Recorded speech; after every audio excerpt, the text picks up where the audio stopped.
Hi ಎಲ್ರಿಗೂ ನಮಸ್ಕಾರ. ದಿನಕ್ಕೊಂದು ಕಥೆಯಲ್ಲಿ ಇವತ್ತಿನ ಕತೆ ಜಿಂಕೆಗಳು. ಒಂದು ಸುಂದರವಾದ ಕಾಡು. ಕಾಡಿನಲ್ಲಿ ಹಲವು ಪ್ರಾಣಿ ಪಕ್ಷಿಗಳು ವಾಸವಾಗಿದ್ದವು. ಎಲ್ಲ ಪ್ರಾಣಿಗಳು ಗುಂಪು ಗುಂಪಾಗಿ ಜೀವಿಸ್ತಿದ್ವು. ಒಂದು ದಿನ ಜಿಂಕೆಗಳ ಗುಂಪೊಂದು ಮಲಗಿತ್ತು. ಜಿಂಕೆಗಳು ಗಾಢವಾದ ನಿದ್ರೆಯಲ್ಲಿರಲು ಅಲ್ಲಿಗೊಂದು ಹುಲಿಯ ಗರ್ಜನೆ ಕೇಳಿಸುತ್ತೆ. ಹುಲಿಯ ಗರ್ಜನೆ ಶಬ್ದ ಕೇಳಿಸ್ತಿದ್ದಂತೆ ಜಿಂಕೆಗಳು ಓಡಲು ಶುರು ಮಾಡುತ್ತೆ. ಅಲ್ಲೇ ಪೊದೆಯಲ್ಲಿ ಒಂದು ಮೊಲ ವಾಸವಾಗಿರುತ್ತೆ. ಆ ಮೊಲ ಇದನ್ನೆಲ್ಲ ನೋಡಲು ಒಂದು ಜಿಂಕೆಯನ್ನು ತಡೆದು ಕೇಳುತ್ತೆ, ನೀನು ಇಷ್ಟು ದೊಡ್ಡ ಆಕಾರನ ಹೊಂದಿದ್ಯಾ, ಆದರೂ ಹುಲಿ ನೋಡಿ ಏಕೆ ಭಯ ಬೀಳ್ತೀಯಾ ಅಂತ ಹೇಳುತ್ತೆ. ನಿಮಗೆ ಹುಲಿ ಕಂಡ್ರೆ ಏನಕ್ಕೆ ಅಷ್ಟೊಂದು ಎಲ್ಲೋ ಗರ್ಜಿಸ್ತಾ ಇರುವ ಹುಲಿ ನೋಡಿ ಯಾಕೆ ಭಯ ಬಿದ್ದು ಓಡ್ತಾ ಇದ್ದೀರಾ ಅಂತ ಹೇಳುತ್ತೆ.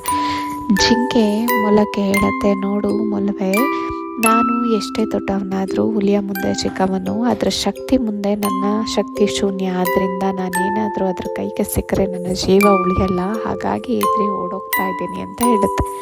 ಮೊಲ ಇಷ್ಟೆಲ್ಲ ಪ್ರಶ್ನೆ ಮಾಡಿದ್ರು ಜಿಂಕೆ ಮಾತು ಕೇಳುವ ತಾಳ್ಮೆ ಅದಕ್ಕೆ ಇರಲ್ಲ. ಅದೇ ಸಮಯಕ್ಕೆ ಆಕಾಶದಲ್ಲಿ ಒಂದು ಹದ್ದು ಹಾರ್ತಾ ಬರುತ್ತೆ. ಅದನ್ನು ನೋಡಿ ಮೊಲ ತಕ್ಷಣವೇ ಪೊದೆಯೊಳಗೆ ಹೋಗಿ ಬಚ್ಚಿಟ್ಕೊಳ್ಳುತ್ತೆ.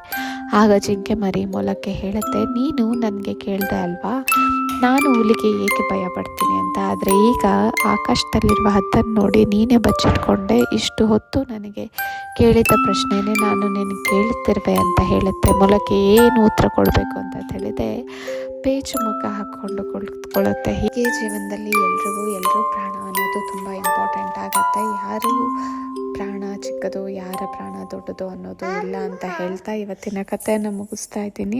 ಮತ್ತೊಂದು ಹೊಸ ಕಥೆಯೊಂದಿಗೆ ಮತ್ತೆ ಸಿಗೋಣ. Until then keep smiling. ಇವರವೇ ಜನ ಸುಖಿನೋ ಭವಂತು ಅಂತ ಹೇಳಿ